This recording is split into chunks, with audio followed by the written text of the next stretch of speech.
vamos a la mesa de análisis. El tema, la visita del Papa Francisco a México, y ya está con nosotros el padre Gerardo Zatarain. Padre, gracias por acompañarnos. Buenos días a todos. Ya estamos a la espera de Leonor Domínguez, antropóloga, quien estará con nosotros también para abordar este tema de la visita del Papa Francisco a México. Y la pregunta de hoy, ¿qué espera usted de la visita del Papa? Ya nos había confirmado Mauricio Mechulam, analista internacional, su participación vía telefónica, pero el día de ayer se disculpó. Su secretaria se comunicó, su asistente, para decir que le había sucedido un imprevisto, que no sería posible, pero pues más adelante, en días posteriores, tendremos la oportunidad de charlar con él. Y bueno, pues, ¿qué representa la visita del Papa Francisco a México y hasta dónde, padre Zatarain, pudieran excederse las expectativas de los católicos y sobre todo de los defensores de derechos humanos, de los defensores de las causas indígenas, que ven la visita del Papa como pues casi la llegada del Mesías y que va a venir a solucionar todos los problemas, o cuando menos a darle un jalón de orejas a quienes no ponen orden en la falta de respeto a los derechos humanos, la falta de respeto a los indígenas, a los desaparecidos y, bueno, pues a tantas víctimas de ese viacrucis del que habló también el propio Papa Francisco al decir que México vive en un viacrucis permanente. Sí, pero no podemos esperar mucho en el sentido de, pues, no es el Redentor, ¿verdad? Ni viene a eso. Exacto. Él dice, y lo dijo claramente, vengo como un peregrino más, vengo como peregrino. Que la gente, que nosotros esperemos, o los que tienen estos grandes problemas, pues todos los tenemos, que venga a solucionarlos, pues imposible, ¿no? Imposible. Pensando en eso, porque ya ves que se ha escrito mucho, y que venga y que diga, y que, espérate, ¿y por qué no lo decimos nosotros que aquí vivimos? O sea, ¿por qué él tiene que venir a decirlo él? Claro que como autoridad moral y como autoridad mundial moral, pues su palabra va a pesar, pero no va a solucionar él nada, ¿verdad? Podrá denunciar como estamos denunciando muchas cosas, pero que se solucionen no está en sus manos, supongo yo. Uh-huh. Padre, hay un tema que inmediatamente se empezó a colocar como parte de la reflexión en la opinión pública, y es el tema de cómo permite el Papa que el presidente y su esposa lo reciban a sabiendas de tantas irregularidades en su matrimonio religioso. ¿Se puede cuestionar? ¿Es válido cuestionar esto? Es válido cuestionarlo, pero pues no lo va a solucionar otra vez en ese momento. ¿Sabes qué? Acuérdese que viene también como estadista o como visita de Estado. Entonces, no, a tu esposa no la quiero recibir porque canónicamente no está funcionando bien. Bueno, está cuestionable si está canónicamente no esto.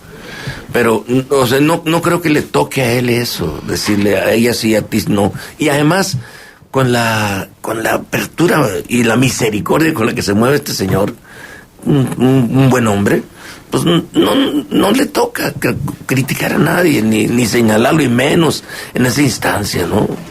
Sin embargo, de acuerdo con la información que dio a conocer Aristegui Noticias y el semanario Proceso, el sacerdote que reveló estas irregularidades canónicas en el matrimonio presidencial solicitó una audiencia con el Papa, porque incluso se le retiró de su parroquia y se le retiró también del ejercicio sacerdotal. Entonces él pidió una audiencia con el Papa y el Papa se la negó, es decir, no lo atendió hasta que murió este sacerdote. Sí, de eso sí estoy enterado, porque además aún fue compañero mío. ¿Ah, sí? Sí, en Chihuahua. Sí hubo esas irregularidades. En esos niveles, cómo se mueven las cosas, está bien difícil, ¿no?, saberlo y decidirlo, ver. Se le negó, no sé. Pues, ¿católicos de primera? No de primera. Híjole, qué difícil. VIP. Pues sí. A nivel de poderes, ¿verdad? también ahí existen esas palancas, valga claro. la expresión. Vamos a hacer una pausa, son las 9:16, 13 grados centígrados, y ya está con nosotros Leonor Domínguez, antropóloga, quien también va a externar sus puntos de vista. Buenos días, Leonor. Muy buenos días, muchísimas gracias por haberme invitado a su programa, y volvemos luego de la pausa y entonces sí escuchamos cuál es la diferencia o qué se podría esperar de la visita del Papa como jefe de Estado y la diferencia en su visita como jefe de la Iglesia Católica. Volvemos. Con todo gusto. Y bueno, pues la respuesta a la pregunta que hicimos antes del corte, Leonor Domínguez, la diferencia entre la visita del Papa como jefe de Estado y como jefe de la Iglesia Católica. Bueno, antes que nada, el Papa es el jefe del Estado Vaticano, que es en sí mismo un país, ¿verdad? Sería como Mónaco, como estos pequeños principados. Realmente es como un principado. Su visita como jefe de Estado tiene meramente razones de orden diplomático, razones de carácter fundamentalmente económico. No nos hagamos tontos. La Iglesia Católica ha perdido una cantidad de feligresía impresionante. Puedo darles cifras. Hace 20 años, el 96.6% de la población mexicana era católica. En la actualidad, el 83% de la sociedad mexicana es católica, y seguimos viendo un éxodo masivo de gente de la Iglesia Católica hacia otros cultos, ¿sí? Esta es una preocupación fundamental del Papa. ¿Por qué? Porque México, después de Brasil, es el primer país, es decir, son los dos países con más feligresía católica en el planeta. Sabemos que Europa es un continente totalmente digamos que ha abandonado la religión. Europa es un continente de gente sin religión. Los templos en Europa son bibliotecas, son casas de arte, etcétera. Ahí hay una importancia fundamental. Estamos hablando de que la suma de dinero que maneja el Banco Ambrosiano, que es el Banco del Vaticano, ha mermado de manera notoria. Es decir, no sé si son 20,000 millones de euros o algo así, lo que se ha reducido en los últimos años. De ahí que la importancia de su visita pastoral, de fondo, tiene un profundo raigambre económico, ¿sí? Ahora, tiene un raigambre político, ¿por qué?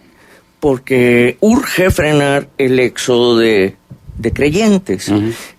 Por eso es que el sínodo, creo que se llama, de obispos y cardenalicio, el colegio cardenalicio, eligió a Francisco, ¿sí?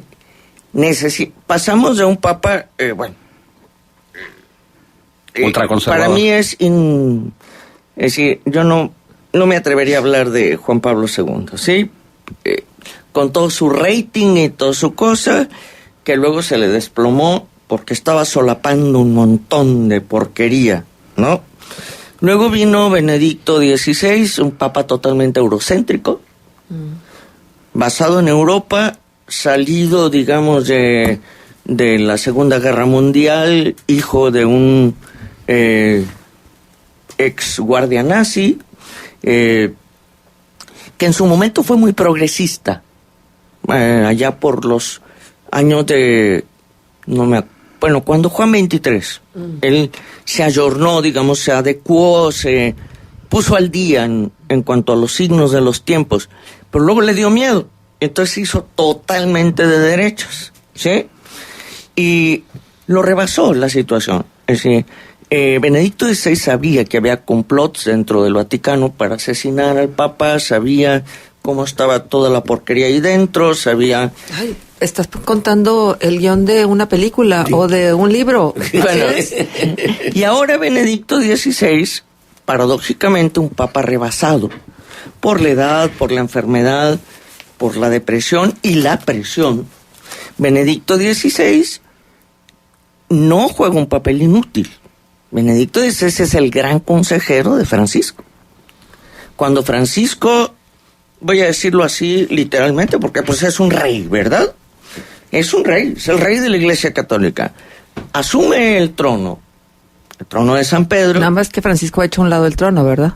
Bueno, por lo menos digamos que como figura, por lo menos como figura formas. Y como formas, a eso voy. Asume el trono cuando abdica, cuando abdicó Benedicto XVI. Benedicto XVI se ha convertido en su gran consejero. ¿Sí? Benedicto XVI es el gran asesor de Francisco. Y es el que le ha dicho cómo está ahí adentro toda el tejimaneje. ¿Sí? Y esto le ha ayudado a Francisco a poner a cuidarse, protegerse, saber en dónde está parado y a ir tratando, que va a ser imposible. Sabemos que son 2000 años, 2000 y pico, y bueno, si nuestro gobierno, que tiene 200 años, es un desastre, ¿sí? Pues un gobierno que tiene 2000, ¿qué podemos esperar? Ahora, Marcela dice que él se ha quitado del trono, etcétera. Creo que este es un gran papa, como papa. Y creo que él está tratando de redignificar y resignificar el papado. ¿Sí? Pero no puede cambiar la iglesia. No está en las manos de un hombre cambiar una institución anquilosada, totalmente oxidada. Sobre todo ante la resistencia al cambio que hay de una mayoría de la jerarquía eclesiástica. Por supuesto, una gran ala de los cardenales, de los obispos, está totalmente reacia a cualquier cambio, ¿sí? Olvídense de la teología de la liberación, olvídense de pensar en los pobres, olvídense de pensar en esta bestialidad. Pero aún así él está insistiendo en eso. Claro, él insiste, y por ejemplo su encíclica, Saluto Is, es verdaderamente una maravilla. Uh-huh. Maravilla desde la perspectiva académica y maravilla desde la perspectiva pastoral. Uh-huh. Pero además tiene una gran cosa. Es una encíclica que si la toma un chico, un jovencito de tercero de secundaria, le puede entender.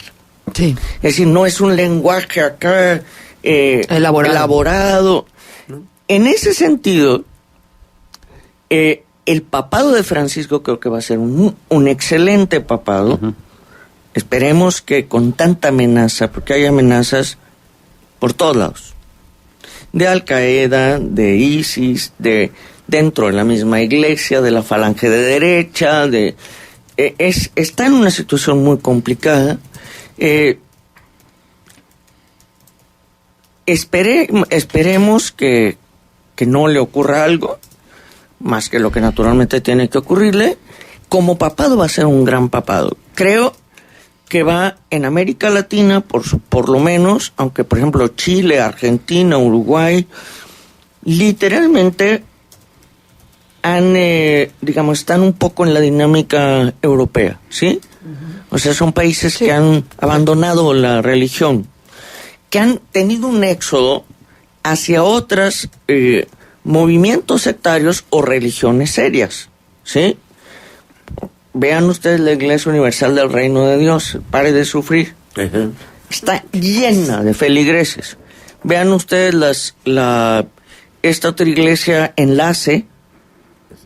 Es una iglesia, creo que se fundó en Miami, pero ha tenido una penetración impresionante en América Latina. El budismo mismo, ¿no? Pero que el budismo, por lo menos en América Latina, fue como una moda. En México fue como una moda y poco a poco fue decreciendo hasta que finalmente quedaron los que realmente están convencidos de ese camino espiritual, ¿verdad? Pero tenemos muchos otros movimientos sectarios, ¿no? Bueno, la iglesia evangelista ha avanzado de manera impresionante, los pentecostales, ¿sí? Uh-huh. Yo en los últimos tiempos he estado yendo a las misas, a los diferentes templos. Los veo medio vacíos. Hay gente de mi edad, gente de 57, 50 años, para arriba, ¿sí? O las mamás y papás jóvenes que llevan a los niños, pero es un mero ritual. El bautizo y luego el reventón, la primera comunión y el reventón. La boda es un precepto social. El sacramento vale para pura nada. Invitaciones. Es para hacer el evento y para competir, ¿no? Uh-huh. Ahora, como jefe de Estado, como jefe del Estado Vaticano, sabemos que el Banco Ambrosiano está en quiebra. Sabemos que el Estado Vaticano sufre ahorita una grave crisis económica. Sabemos que ha habido unos niveles de corrupción y de malos manejos a nivel financiero, de corte bancario, que han metido al Estado Vaticano en crisis muy fuertes, ¿sí? Fraudes, robos, dentro de los mismos presidentes del Banco Ambrosiano. Entonces, el Estado Vaticano necesita recuperar su situación financiera. Claro. ¿Sí? A ver, yo quiero poner en la mesa un tema que me parece muy importante. Francisco evidentemente obedece a una a un carisma que tiene que ver con su orden, ¿no? Con su orden de jesuita. Ajá. Sí, no se entiende o podríamos explicarlo, mejor dicho, si él hubiera sido un diocesano, si hubiera sido un franciscano, si hubiera sido cualquier otra orden religiosa. Digo, porque viene a romper, no nada más rompe las formas, rompe los discursos, señala los protocolos, que eso se ha visto ahora. Le valió un comino el protocolo. Sí, exactamente. Entonces, ¿podríamos entender esto de alguien que no fuera jesuita? Sí, lo podríamos entender, por ejemplo, de un benedictino, de un dominico, o de un sacerdote diocesano, bueno, de un cardenal diocesano. Voy a ser más mesurada para no poner en riesgo a los padres que me caen bien, o un sacerdote diocesano de corte progresista. Progresista es un poquitito más hacia la izquierda, o a veces un muchito, ¿sí? Es decir, un Samuel Ruiz, que en paz goce, un Raúl Vera. Pues, obviamente hubieran tenido la misma actitud, o quizá más osada. Uh-huh. ¿A ustedes les hace ruido como parte de la comunidad religiosa las formas de Francisco, o ustedes comulgan con las formas de Francisco, Padre Gerardo Zapata? Hablo personalmente. Ajá. Yo me identifico totalmente con él. No sé si no encuentro, no escucho sí que estemos alarmados con sus formas. Yo creo que estamos satisfechos con su modo de ser. Yo lo siento muy pastor, parece un párroco de barrio, así muy cercano, muy humano. Entonces eso ha sorprendido, ¿no? Porque pues rompe con todo. Y sí tiene que ver un poco su formación, tiene que saberlo, pero yo creo que también es su persona, ¿no? Así es él y ha sido libre para hacerlo.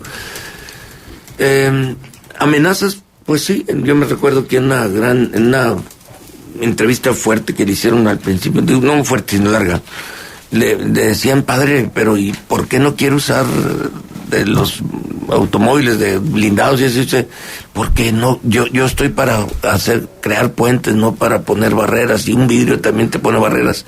Y además dice: a mi edad, ¿qué me puede pasar? Dice: ¿qué puedo perder?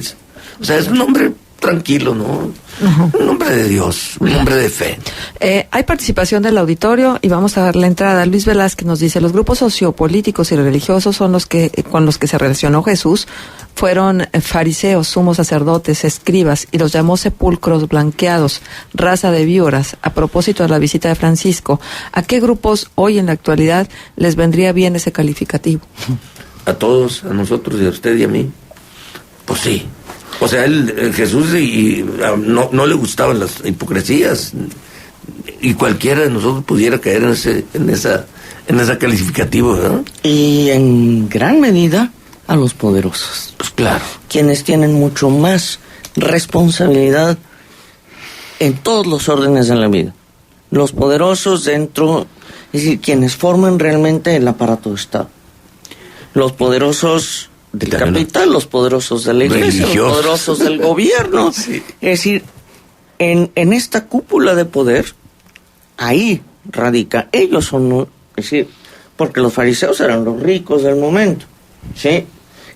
Y a lo mejor voy a hacer un poco, pido disculpa al auditorio, no quiero ofender a alguien, pero pues estoy hablando desde una perspectiva totalmente académica y antropológica. Pues sí, pero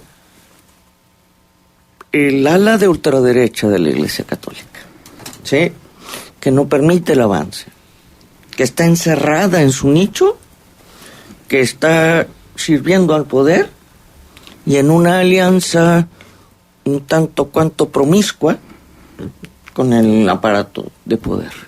Tenemos llamadas del auditorio. Rosario dice: me mueve las neuronas la maestra Leonor. Me encanta lo que dice. Dice Rosario. También tenemos este otro comentario de Jesús Valtierra. Dice: no se vale generalizar. Ni todos los sacerdotes son pederastas, ni todos son ultraconservadores, ni todos son fascistas. Hay sacerdotes de avanzada y progresistas. Uno de ellos es el que tienen precisamente ahí en el estudio. Jaime Torres, preguntarle al especialista que está en el programa qué tipo de cambios haría ella, la Iglesia Católica, porque muchos hablan de cambios, pero no dicen cuáles. Y en ese mismo sentido también se pronuncia Margarita Ríos. Dice, y el padre Satarain, ¿qué cambios haría en su iglesia? La haría más humana, más cercana. Sobre todo pediría, pues lo ha pedido el Santo Padre, ese de nosotros. Ahorita que fuera del área estábamos platicando por qué la desbandada, y decía yo que las pederastas y que no, es que somos feos de modos los padrecitos a veces. Feos de modos, nos creemos con autoridad, nos creemos sacerdotes, yo creo que es una casta por encima de los demás, y eso afecta y eso nos da pues mala imagen, ¿no? Hacemos daño con nuestra prepotencia y en lo sagrado, imagínate, pues entonces creemos que podemos pontificar sobre cualquier cosa y quitar, no permitir, no decir tu pecado, no pecado, salvación o condenación, y pues eso no nos toca a nosotros. Y yo creo que eso, pero sobre todo el maltrato humano, o sea, eso es, yo creo que eso, yo le pediría a mis hermanos sacerdotes, y lo he dicho también ahí en los grupos, que si fuéramos un poquito más humanos, ¿verdad? Nada más. Ahora, ¿cómo encuentra Francisco a la Grey Católica? ¿Qué momento viven los católicos, más allá de este éxodo que tú señalabas, Leonor? Los que permanecen, los que se conservan fieles, pero además practicantes, porque luego hay así como sí, el libre pensador dentro de la propia Iglesia Católica, ¿no? Entonces, que se confiesa directamente con Dios, o que no va a las misas dominicales porque no le dicen absolutamente nada. No sé, una serie de prácticas que son muy recurrentes hoy en día, porque cada quien va haciendo una interpretación de su religiosidad a libre arbitrio. Entonces, yo les quiero preguntar, ¿cómo ven ustedes, cómo definirían ustedes a la Grey Católica hoy en día en nuestro país? Bueno, yo creo, retomo las palabras del padre Satarain, creo que la feligresía católica necesita hay que distinguir, y hay que ver que en la feligresía católica también están en juego las clases socioculturales y socioeconómicas. La feligresía católica más abandonada es la clase media y la enorme la vastedad de pobres que tenemos, la mitad de la población nacional. ¿Pero abandonada por quién? Abandonada por la Iglesia, abandonada por nuestros pastores. Los sacerdotes, los y la sacerdotes, católica. las religiosas, los obispos, los cardenales. Es decir, si nosotros... Pero entonces estaríamos hablando más bien de la jerarquía, de la alta jerarquía, ¿no? Porque, ¿qué decir de las misioneras, de los sacerdotes que hacen también. Pastoral social? Pero yo creo que sí, en las regiones pobres hay presencia de sacerdotes. Sí, de hay una religiosas. presencia, pero no la suficiente. Pues No es es que- suficiente, porque no hay. ¿Y por qué no hay? Porque no hay vocaciones. ¿Por qué no hay vocaciones? Porque no se cree. Porque, ¿sí? Porque está muy cuestionado el rol del sacerdote. Y aquí voy a señalar un asunto que es muy importante. La mujer en la vida religiosa es un ciudadano de quinta, no de segunda, de quinta. Podemos tener mujeres religiosas con doctorados en teología y en filosofía que son un portento y siguen siendo las monjitas. ¿Sí? Cuando se le conceda o se les conceda a las mujeres religiosas una mayor capacidad o mayor poder de penetración y de presencia, creo que la actividad pastoral podría intensificarse de manera importante. Pero la Iglesia es terriblemente, digamos, discriminadora. Hay una discriminación de género espantosa. Bueno, los sacerdotes son los representantes, lo entrecomillo, de Dios en la tierra. Una religiosa es, pues, la monjita, ¿sí? O sea, hasta ahí quedó. Padre, Mande. ¿usted qué opina de esto? ¿Las mujeres de quinta? No, no de quinta, pero sí de cuarta, ¿no? No, sí, ciertamente, no les damos su valor real a la vida religiosa, cuando, pues, supone que, o sea, teológicamente son la presencia de la vivencia del Evangelio en toda su expresión, ¿verdad?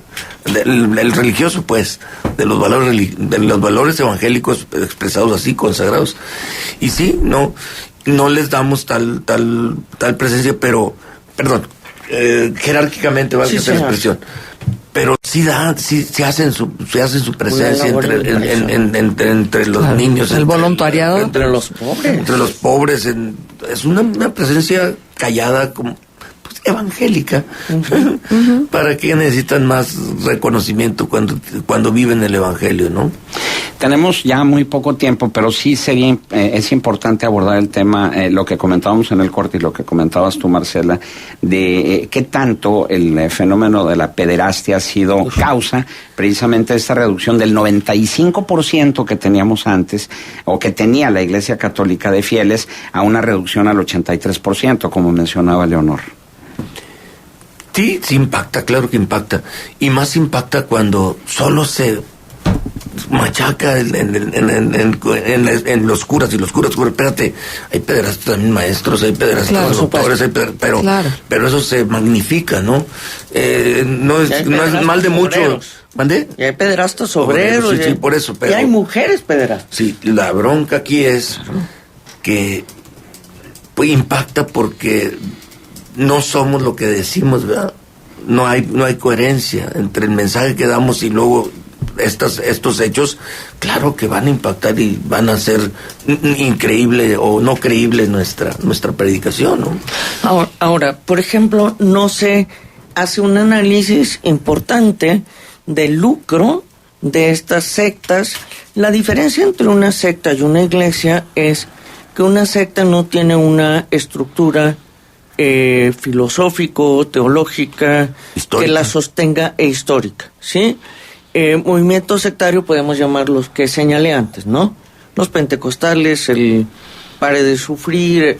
Una iglesia seria sería la presbiteriana, la metodista, etcétera. Bueno, ¿por qué no señalamos el terrible negocio que debo externar? Yo tengo dos áreas de fascinación dentro de la antropología social. Ustedes saben que uno se va especializando. Una de ellas es la antropología religiosa y la otra de ellas es la antropología psicológica. ¿Por qué no investigamos en estas sectas que no son sino negocios? Claro. ¿No? Negocios multimillonarios multimillonario. Lucrativo, sí. Verdaderamente es el mejor negocio. Nosotros que estamos aquí, 4 académicos de clase media decadente, decadente, aferrados a la clase media, ya colgados de un alambre. Se me cayó mis sacos. Sí, Me está robando la esperanza, bueno, podríamos poner una iglesia. Claro. Sí. Claro. Y en 2 años les aseguro que en vez de Spark traigo Mercedes. Sí, es cierto. Bueno, Eso se explota pero mucho. esto es un señalamiento que se le ha hecho inclusive a la propia Iglesia Católica. O sea, sobre todo dentro de las altas jerarquías, la vida generosa, bondadosa que tiene, ¿no? Y entonces, digo, yo he escuchado muchas veces los señalamientos de por qué en los mejores restaurantes, por qué con las mejores familias, claro. por qué en los mejores eventos, por qué en las inauguraciones de obras públicas, por qué esto y por qué lo otro. O sea, es un señalamiento constante, pero se pueden sustraer a la necesidad de este tipo de relaciones y este tipo de vida. No, bueno, pero pues somos parte de esta sociedad también. Ni modo de decir, no voy contigo, sí voy. Pues no, yo digo que tenemos que... me les voy a dar un tip que me dio un maestro que todavía vive. Decía, a los ricos hazles favores, no se los pidas. Y no te comprometes. Puedo, lo hago. No puedo, lo hago. O sea, tengo otra prioridad y digo no, ¿verdad? O sea, pero tengo que estar presente también. Ni modo que ahí no me meto, porque Jesús también fue a comer a la casa de los publicanos y los convenció, que es muy difícil, y lo dijo que era más fácil que un camello entrar por el ojo de una aguja que un rico cambiara. Pero pues hay que buscarlos también. Sin embargo, hay que ver la diferencia de actitud de Cristo con los publicanos y de la alta jerarquía católica con las clases altas, ¿verdad? Sí, porque los intereses son no se les distintos. cuestiona y habría que cuestionarlos. Zaqueo era publicano y ¿qué platicarían toda la tarde Jesús y él? Que termina convenciendo y diciendo... la mitad de mis bienes van para los pobres, y si hice algún fraude, 4 veces más. O sea, y dijo Jesús, hoy ha llegado la salvación a esta casa. Que platicaron y hasta dónde llegó este cuate para decir, voy a hacer esto. Y esa es nuestra tarea, que es difícil cuando te enfrentas a ese espacio, pero pues tienes que estar ahí también. Padre, ¿no será que nos hemos dejado guiar por la figura del sacerdote en lugar de ir a la espiritualidad, a la esencia de nuestra religión? ¿No será que hemos depositado en ustedes los sacerdotes, hablo de los católicos, pues casi toda nuestra fe? Sí, porque en algunas ocasiones cuando me dicen yo no creo en los padres, y yo les digo, yo tampoco. Pues no, yo no creo en los padres, yo creo en Jesús el Señor y lo han tratando de seguir a él. Y a veces ahí es donde falla, ¿no? Porque pones tanta esperanza en una persona como yo, y yo te puedo fallar tranquilamente. Ahora, tengamos en cuenta una cosa. En la iglesia no son los presbíteros, o sea, los curas, ¿sí? No son los obispos, no son los sacerdotes. Iglesia viene de la palabra ecclesiam en latín. Iglesia es la congregación de fieles, la asamblea. Somos toda la raza, la perrada, ¿sí? La clase media decadente, los pobres, todos. Nosotros, los que andamos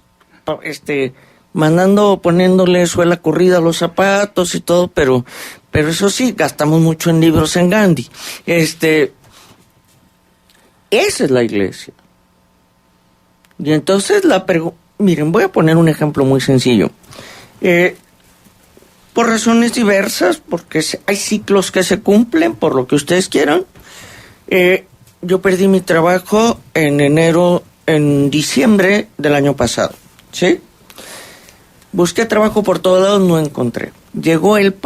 Yo vivo, la casa que la pongo a sus órdenes, está frente a un colegio y un templo evangelista. Llegó el pastor, tocó a mi puerta y me dijo, maestra, Este colegio es un colegio muy modesto y tienen otro en una zona paupérrima. Y el otro colegio, que se llaman Colegio de Misión, es lo único que tenemos, pero van a ofrecerle trabajo. Supe lo que le pasó por el padre, el párroco de nuestra iglesia, ¿sí? Me quedé fría. Había ido a buscar a este sacerdote del cual les digo, al que le dirigí su tesis de filosofía para dar cursos en Centro Saulo para todo esto. Me recibió una vez, me dio una hora, pues de lo más cálido y encantador. Lo seguí buscando, hice citas con él 5 veces más, jamás lo vi. Bien, pues muchas llamadas, gracias a Rosario Martínez, felicidades por la mesa de análisis. También Gerardo Valtierra se vuelve a comunicar, dice: me quedé asombrado por la capacidad de los invitados, tanto de la antropóloga como la del sacerdote. Y bueno, más. Déjame darle salida a esto, porque lo están mandando y me piden que así sea.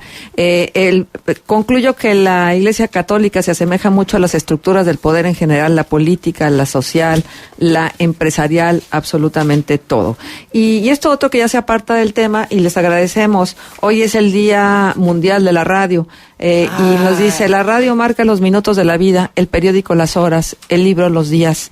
A todas las personas que trabajan en este maravilloso medio de comunicación, un saludo.